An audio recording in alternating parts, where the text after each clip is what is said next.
안녕하세요. 김태훈 목사입니다. 뚜벅뚜벅 메시지. 오늘은 하나님의 자녀로 살기 두 번째. 혼자 살아남으려는 당신에게 고아의 사고방식에서 벗어나라. 누가복음 15장 11절에서 32절의 말씀 가지고 함께 뚜벅뚜벅 걸어가겠습니다. 어느 청년이 상담 중에 이렇게 말했습니다. 목사님, 아무도 저를 도와주지 않아요. 제 인생은 제가 책임져야 해요. 저는 기대하지 않아요. 그냥 혼자 버텨야죠. 그 청년은 오랜 교회 생활을 했고 성경 지식도 많았지만 그의 내면에는 나는 혼자 살아야 해. 라는 깊은 신념이 자리하고 있었습니다. 그리고 그 신념은 사실 아십니까? 요 고아의 사고방식이었던 거죠. 여러분, 고아의 사고방식, 이게 무엇일까요? 고아의 사고방식은 지난 시간에도 말씀드렸습니다만 단순히 부모 없이 살아온 삶의 흔적이 아닙니다. 그것은 하나님이 아버지라는 정체성을 믿지 못하는 데서 오는 왜곡된 생각의 체계입니다. 고아의 영이 내면에 뿌리 내리면 이런 생각들이 생겨요. 내가 나를 지켜야 해. 도움을 받는 건 약한 거야. 내가 잘못하면 버림받을 거야.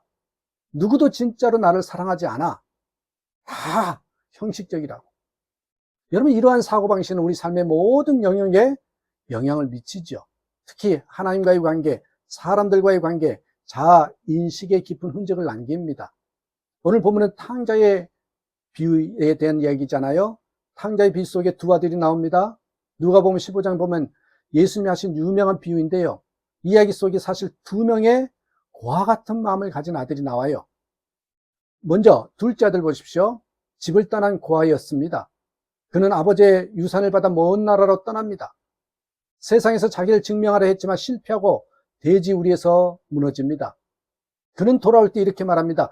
나는 아들이 될 자격이 없습니다. 품꾼의 하나로 여겨주십시오. 그는 자신의 실수 때문에 아들의 자격을 잃었다고 생각했던 것이죠. 아버지의 사랑은 보세요. 조건적일 것이라 믿었던 겁니다. 첫째 아들은요, 집안에 있었지만 집안의 고아였습니다. 첫째 아들은 아시다시피 집을 떠난 적이 없습니다. 늘 아버지 곁에 있었습니다. 하지만 동생이 돌아올 때 그는 분노하면서 말하죠. 이렇게 많은 해 아버지를 섬겨 명을 어기지 아니하였거늘 내게는 염소 새끼라도 주어 나와 내 벗으로 즐기게 하신 일이 없었나이다. 보세요. 그의 말에는 섭섭함, 인정욕구, 비교, 분노가 가득합니다.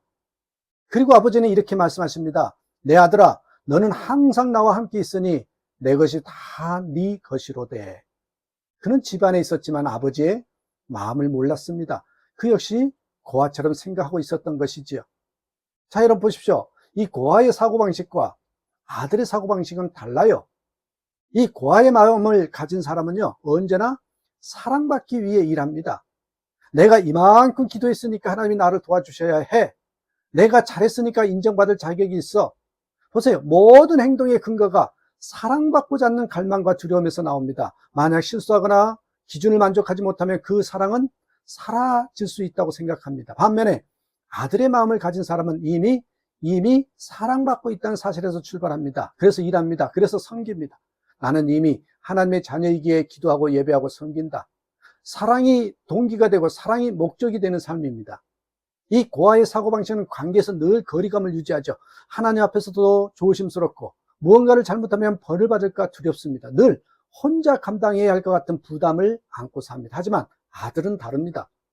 그는 하나님이 가까이 계신다는 확신 속에 삽니다. 실수해도 실패해도 여전히 사랑받는 존재라는 것을 믿습니다.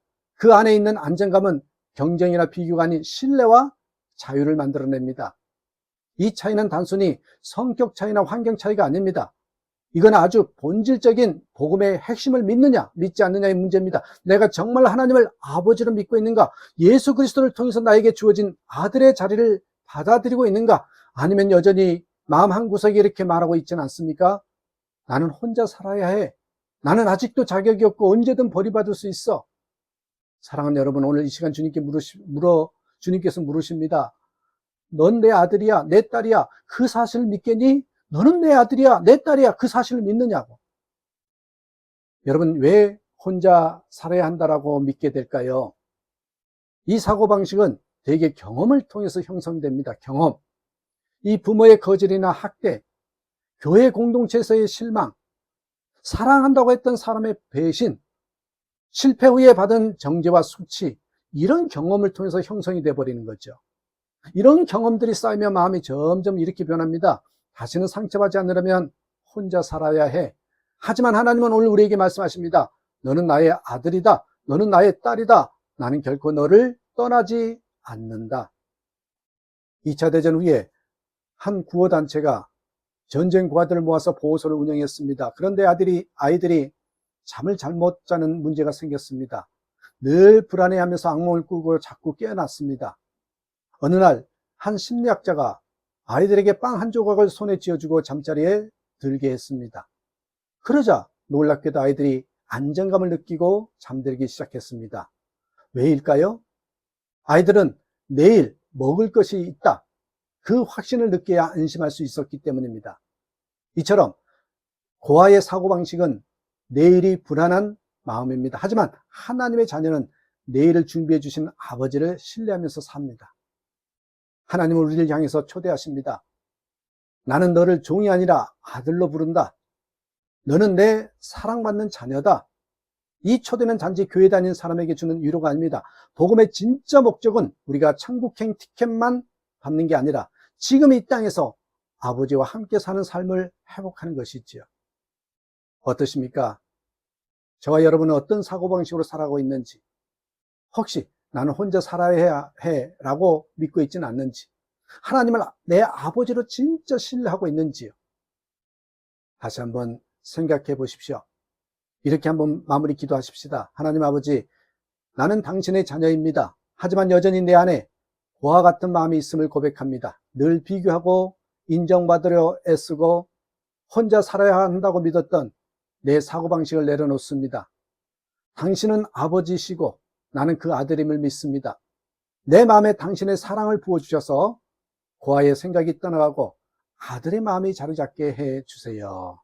다시금 아들의 사고방식으로, 자녀의 사고방식으로 살아가는 저와 여러분 되시길 주님의 이름으로 축복합니다. 감사합니다.